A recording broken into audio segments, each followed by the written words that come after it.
మీద చెరువు గట్ల మీద పొలం గట్ల మీద మరి చేపల చెరువుల గట్ల మీద పాదు పెట్టుకుని పందిరేస్తే శుభ్రంగా ఎన్ని కాస్తుందంటే విపరీతంగా కాస్తుంది.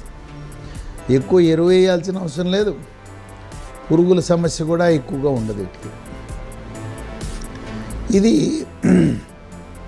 దొండకాయని కూర, దీన్ని రింగులుగా కోసి నూనెలో వేయించి ఫ్రై చేస్తే బ్రహ్మాండంగా ఉంటుంది. ఎట్లయితే బంగాళదుంప చిప్స్ లాగా ఉంటాయి, ఇది కూడా కరకరలాడుతూ ఉంటుంది.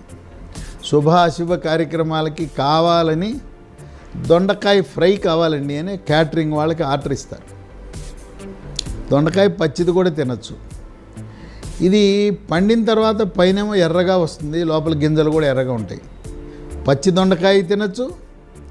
పండిన దొండకాయ చాలా